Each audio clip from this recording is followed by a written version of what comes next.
Hakim 10. Tola. Sesudah Abimelek, bangkitlah Tola bin Pua bin Dodo, seorang Isakar, untuk menyelamatkan orang Israel. Ia diam di Samir, di pegunungan Efraim, dan ia memerintah sebagai hakim atas orang Israel 23 tahun lamanya. Kemudian matilah ia, lalu dikuburkan di Samir. Yair. Sesudah dia, bangkitlah Yair, seorang Gilead, yang memerintah sebagai hakim atas orang Israel 22 tahun lamanya. Ia mempunyai 30 anak laki-laki yang mengendarai 30 ekor keledai jantan, dan mereka mempunyai 30 kota yang sampai sekarang disebut orang Hawot Yair di tanah Gilead. Lalu matilah Yair dan dikuburkan di Kamun. Israel ditindas oleh Bani Amon. Orang Israel itu melakukan pula apa yang jahat di mata Tuhan. Mereka beribadah kepada para Baal dan para Asyitoret, kepada para allah orang Aram, para allah orang Sidon, para allah orang Moab, para allah Bani Amon, dan para allah orang Filistin. Tetapi Tuhan ditinggalkan mereka, dan kepada Dia mereka tidak beribadah. Lalu bangkitlah murka Tuhan terhadap orang Israel, dan ia menyerahkan mereka ke dalam tangan orang Filistin dan Bani Amon. Dan tahun itu juga orang Israel ditindas dan diinjak mereka 18 tahun lamanya. Mereka memperlakukan demikian semua orang Israel yang di seberang sungai Yordan, di tanah orang Amori yang di Gilead. Dan Bani Amon pun menyeberangi sungai Yordan untuk berperang melawan suku Yehuda, suku Benjamin, dan keturunan Efraim, sehingga orang Israel sangat terdesak. Lalu berserulah orang Israel kepada Tuhan, katanya, "Kami telah berbuat dosa terhadap Engkau, sebab kami telah meninggalkan Allah kami, lalu beribadah kepada para Baal." Tetapi firman Tuhan kepada orang Israel, "Bukankah aku yang telah menyelamatkan kamu dari tangan orang Mesir, orang Amori, Bani Amon, orang Filistin, orang Sidon, suku Amalek, dan suku Maon yang menindas kamu ketika kamu berseru kepadaku? Tetapi kamu telah meninggalkan aku dan beribadah kepada Allah lain. Sebab itu aku tidak akan menyelamatkan kamu lagi. Pergi sajalah, berseru kepada para Allah yang telah kamu pilih itu, biar mereka lah yang menyelamatkan kamu pada waktu kamu terdesak." Kata orang Israel kepada Tuhan, "Kami telah berbuat dosa, lakukanlah kepada kami segala yang baik di mata-Mu. Hanya tolonglah kiranya kami sekarang ini." Dan mereka menjauhkan para allah asing dari tengah-tengah mereka, lalu mereka beribadah kepada Tuhan. Maka Tuhan tidak dapat lagi menahan hatinya melihat kesukaran mereka. Kemudian Bani Amon dikerahkan dan berkemah di Gilead, sedang orang Israel berkumpul dan berkemah di Mispa. Maka para pemimpin bangsa di Gilead berkata seorang kepada yang lain, "Siapakah orang yang berani memulai peperangan melawan Bani Amon itu? Dialah yang harus menjadi kepala atas seluruh penduduk Gilead." Hakim-Hakim 11. Yefta dan Gilead.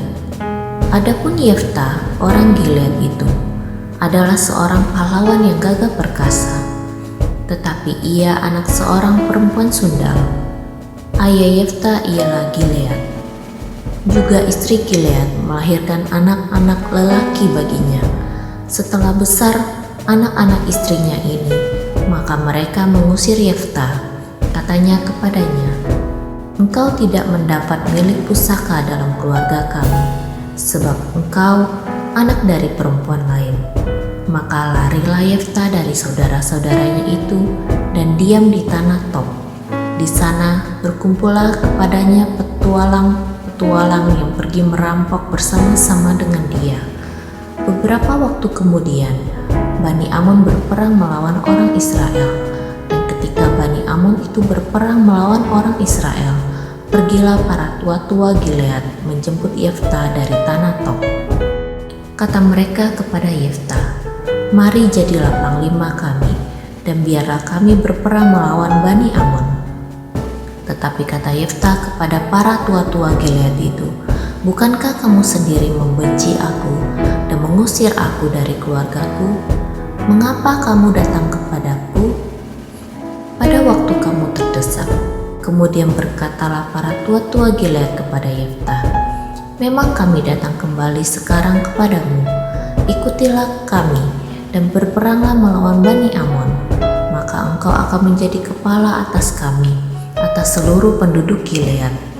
Kata Yeftah kepada para tua-tua Gilead, "Jadi, jika kamu membawa aku kembali untuk berperang melawan Bani Amon, dan Tuhan menyerahkan mereka kepadaku, maka akulah yang akan menjadi kepala atas kamu." Lalu kata para tua-tua Gilead kepada Yeftah, "Demi Tuhan yang mendengarkannya sebagai saksi antara kita, kami akan berbuat seperti katamu itu." Maka Yeftah ikut dengan para tua-tua Gilead. Lalu bangsa itu mengangkat dia menjadi kepala dan panglima mereka. Tetapi Yeftah membawa seluruh perkaranya itu ke hadapan Tuhan di Mizpah. Yeftah dan Bani Amon.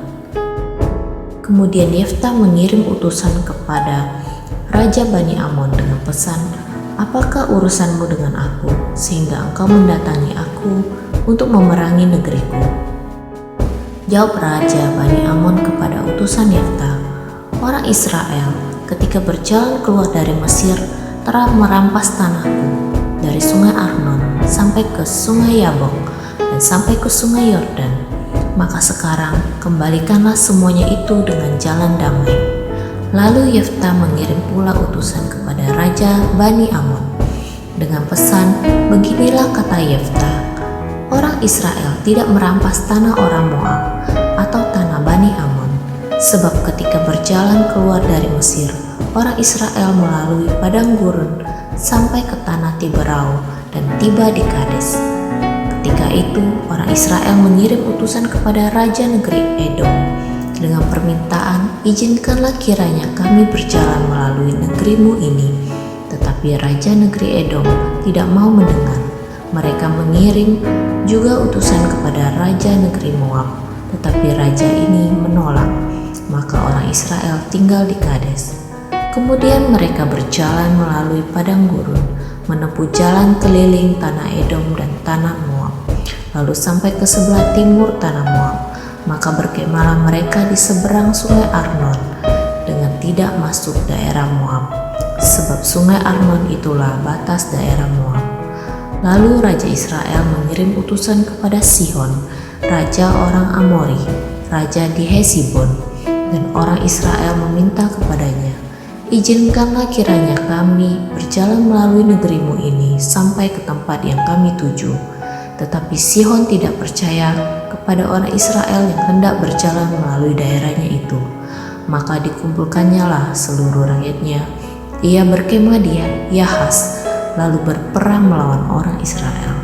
Tetapi Tuhan Allah Israel menyerahkan Sihon dengan seluruh rakyatnya ke dalam tangan orang Israel, dan mereka dikalahkan, sehingga orang Israel menduduki seluruh negeri kepunyaan orang Amori, penduduk negeri itu.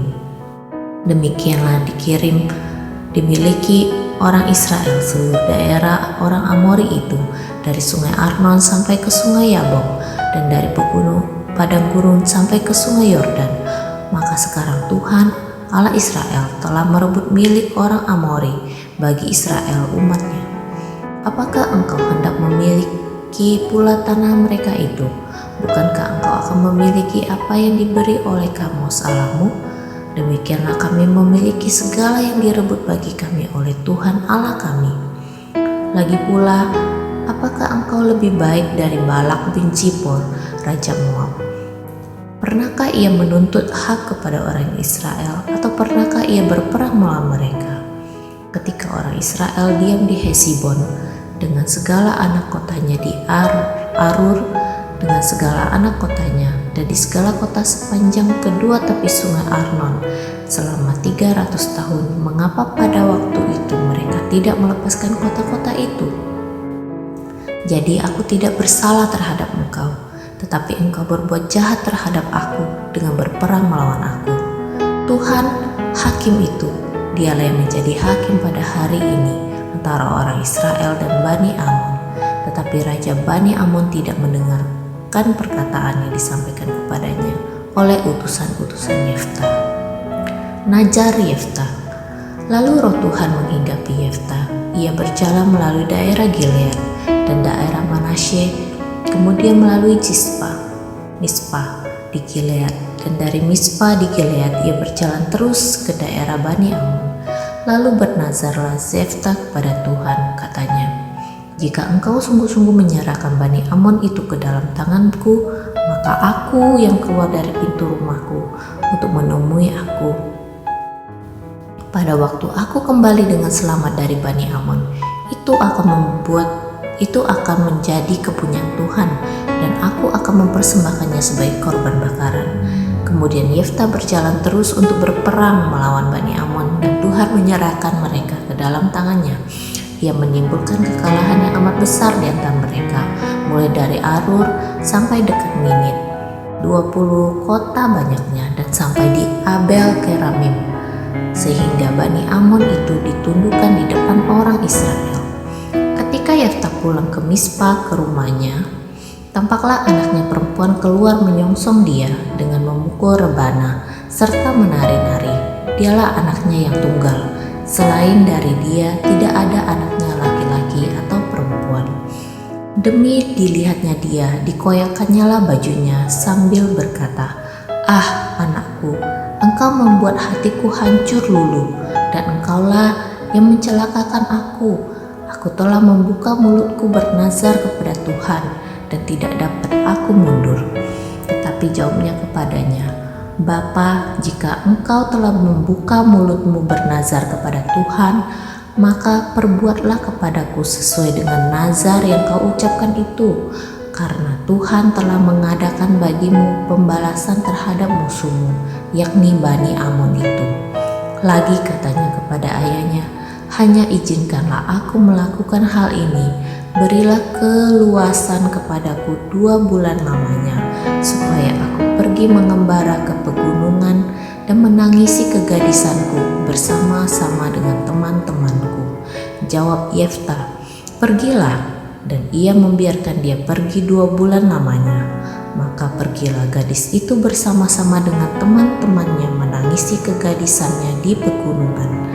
Setelah lewat kedua bulan itu, kembalilah ia kepada ayahnya, dan ayahnya melakukan kepadanya apa yang telah dinazarkannya itu.